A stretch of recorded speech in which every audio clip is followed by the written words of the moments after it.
Ladies and gentlemen, I regard it as a great privilege to be here with you today at the International Conference on Bioenergy. This is a unique platform that aims to and has unleashed the bioenergy potential of India. Bioenergy has gained much prominence in recent years, not only as a promising alternative energy source in India to reduce the country's dependence on fossil fuels, but also an avenue of income generation for our rural communities. Through bioenergy, the Modi government aims to reduce import dependency, save foreign exchange, promote circular economy, and transition to a cleaner, self-reliant energy future. Specifically, we are prioritizing ethanol blending, biodiesel blending, compressed biogas, sustainable aviation fuels, biomass in pellets and briquettes, biohydrogen and waste-to-energy solutions. India's energy blending program has been clearly a major success. Ethanol blending percentage has gone up from 1.53% in 2014 to 15% in 2024. Buoyed by the success, we advanced the 20% target by 5 years to be completed by the ethanol blending year, which for 2025, which will be by October 2025. And I am very happy to inform you that we are on track to achieve that.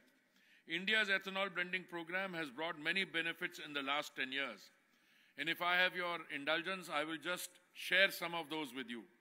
The foreign exchange saved in the period between 2014 and 2024, that is till 14 July 2024, was rupees 99,014 crores. The carbon dioxide emissions lowered till 14 July 24 for this 10-year period, 519 lakh metric tons. Crude oil substitution achieved till 14 July 24, 173 lakh metric tons. Amount paid to the distillers by OMCs, rupees 1,45,930 crores. Amount paid to the farmers till such date, rupees 87,558 crores. I want to share a personal experience. I had the privilege by a previous government of being appointed as Ambassador of India to Brazil. When I went there in 2006, January, the aim of the central government in Delhi was to achieve 5% blending in petrol through the manufacture of ethanol from sugar in only 10 of our states and union territories. I must tell you that with all the efforts that were made, we could not achieve that 5% blending. Despite all the efforts made, our ecosystem was not in place, but more than that, somehow it didn't fall in place. And after 2014, from 1.53%, we set ourselves a target of 10% blending by November 2020. We achieved that target 5 months in advance.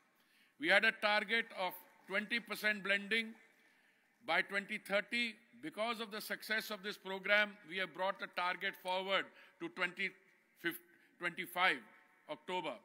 And I'm very happy to tell you that our blending rate is well over 15% now. And I'm confident that all the teething issues, and I have to thank my senior colleague whose unwavering commitment to the bioenergy program, to ethanol, to all the other allied areas has been a strong inspiration and support to us. We are today well on target to meeting the 20% blending target 5 years in advance. E20 or petrol blended with ethanol is available at 15,600 outlets in the countries. The Pradhan Mantri Jeevan Yojana initiative is providing financial incentives to support advanced biofuels projects with viability gap funding crucial for developing a sustainable ethanol production ecosystem. We have set up 2G refineries to make ethanol from Parali in Panipat, bamboo in Numaligarh, with the twin objective of reducing pollution along with achieving energy security goals. These initiatives are also empowering the transformation of our farmers from Annadatas to Urjadatas. With the strong resolve to achieve ethanol blending targets, government provided an additional incentive of rupees 9.72 per litre for ethanol supplies from maize, rupees 8.46 per litre from damaged rice during August 23, and rupees 6.87 litres from sea-heavy molasses during December 2023. The results are visible as contribution from maize has increased from 36% ESY 23, it has increased to 36% in 23-24 from 0% in 21-22. A rise with 30%, over 30% in 1 year is really a remarkable story, and I have many people to thank for that. With a proactive measure to ramp up the ethanol sector, government has resumed the supply of FCI rice to ethanol distilleries, allowing them to purchase up to 23 lakh tons through e-auctions from August 24 to October 24. Additionally, in an attempt to raise ethanol production, sugarcane juice and syrup supply to distilleries will also commence from ESY 24-25, that is in November 24. Use of multiple feedstock for ethanol production will ensure feedstock security, thereby not putting any stress on the availability of any single feedstock. The continued policy of the government in providing price stability and remunerative prices for ethanol suppliers has helped in reducing the pending arrears of sugarcane farmers, dependency on crude oil imports, and helped in savings in foreign exchange and bring benefits to the environment. The government is committed to advancing alternative fuels such as ethanol for future automobiles. I am pleased to share that after requests from my senior colleague and our inspiration, Shri Gadkari ji, oil marketing companies have launched E100 fuel at over 400 retail outlets across the country. The government is actively contributing with the automobile industry to develop vehicles compatible with ethanol. I would like to take this opportunity to utilize this public forum to request Shri Gadkari ji to leverage his ministry's persuasion to motivate automobile companies to produce E100 compatible vehicles. And I'm sure those same manufacturers who are supplying E80, 85 vehicles in Japan would also look forward to supplying them in India and manufacturing them in India. I have encountered, and I must here speak from the heart, some misconceptions regarding the blending of ethanol with diesel, which are unfounded. In fact, blending ethanol improves engine performance by reducing knocking. Ethanol raises the octane number of fuel, helps to prevent pre-ignition knock. When ethanol is directly injected into the combustion chamber, ethanol further suppresses knocking by allowing for more advanced spark timing and increased boost. Countries like Brazil have successfully used up to 60 to 70% ethanol in their vehicles without any significant issues. The government is making every effort to scale up E20 production. During this transition, support is also being provided to facilitate the use of transition fuels in older vehicles. I would like to commend the automobile industry for not only manufacturing new vehicles that are compliant with E20 fuel, but also for their efforts in developing retrofit kits for older vehicles. These kits can be easily installed during regular servicing whenever the engine functionality is reported. This collaborative effort between the government and the automobile sector represents a significant advancement in India's missions to increase the adoption of biofuels. Biofuels are vital in reducing our reliance on fossil fuels and lowering emissions, paving the way for a cleaner and more sustainable future for our nation. During the Indian presidency of the G20, the Global Biofuels Alliance was established. It is a collaborative platform that will facilitate knowledge sharing, technology development and adaptation, policy learning and market development.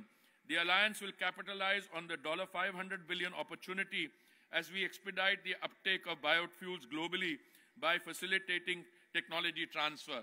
And I'm also very happy to report that a very large number of countries and all relevant international organizations are now part of the Global Biofuels Alliance. The SATAT scheme provides CBG production from waste to biomass. It is satisfying to note that 72 CBG plants with an installed capacity of approximately 450 metric tons per day have already been commissioned under the SATAT scheme. We have introduced phase-wise mandatory blending of CBG in CNG and PNG segments of the CGD sector with mandatory blending obligations starting from fiscal year 25-26. We are developing a robust CBG market through long-term agreements with OMCs. The Gobardhan scheme, which aims to establish 500 waste-to-wealth plants, demonstrates India's commitment to bioenergy development. In conclusion, India's energy transition centered on biofuels will require combining disruption and scale, and it will only be truly successful when all stakeholders collaborate. We must realize that this journey is about creating comprehensive ecosystem as much as it is about harnessing specific technologies. IFGE plays a crucial role in this regard as it brings stakeholders to one common platform and fosters innovation in the sector, thus driving growth in the bioenergy sector. This conference is a worthy endeavor in progressing that spirit of collaboration and sharing. I wish it all the success and look forward to hearing about the outcome from the exchange of views, technologies, and ideas on taking the sector forward. Thank you. Sir, thank you for your support. You have always been a great support to this industry. Whenever IFG has approached you, you have always been helpful, and you, even on CBG, we had some issues. You organized regular coordination meetings monthly. That has really helped. So over to Shri Nitin Gadkari ji, who doesn't need any, introduction. He started this mission in 1999 through an informal group, and here we are after a long journey where we stand today. Over to Gadkari ji. Thank you.